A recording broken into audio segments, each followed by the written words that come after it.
Can you also give us the lowdown here on Hollywood High? Hollywood High is also kind of a newer production.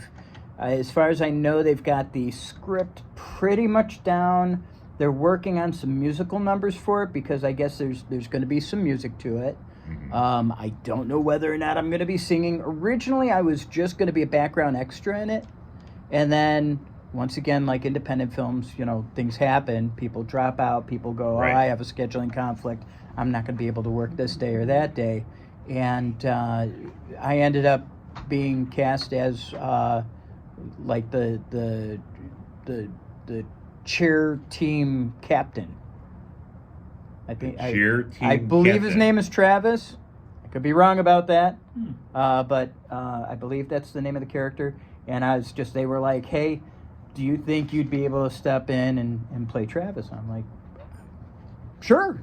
Like, I'm not going to say no. Like, oh, what? I'm a speaking role? Sure. Right. I was just going to be some background extra at some scene, but sure, if you want to give me a speaking role, I'm more than happy to do that.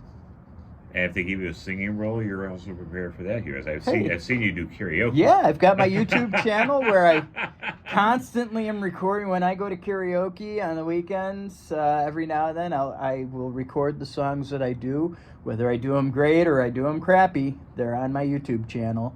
And Speaking of, what is your YouTube channel? it's Real Phone Vids. It's all one word. It's RealPhoneVidz. Saw.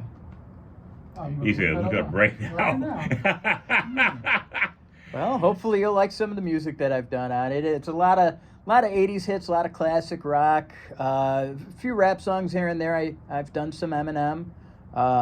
It's always funny to watch people's reaction when I do Eminem because they're like, "How are you rapping that fast? Like, how do you?" It's all about the breathing techniques. Give it to me one more time, just so I have it. RealPhoneVidz. All one word. Got it. Okay, there you go. Yep. Yeah, that picture is me dressed as The Undertaker from WWE.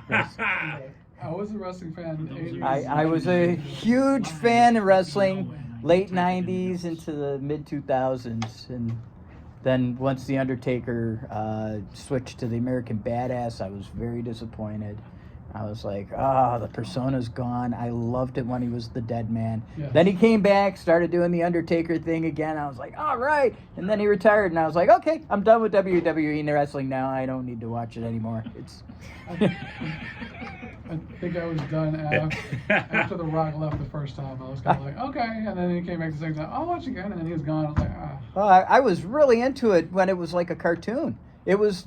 Everything was so, out of this world. It was unreal. It was like fantasy. You know what I mean? It wasn't realistic. Now it's all realistic. Everybody wrestles. All right. Well, you know what? It is the top of the hour here, 8 o'clock. You are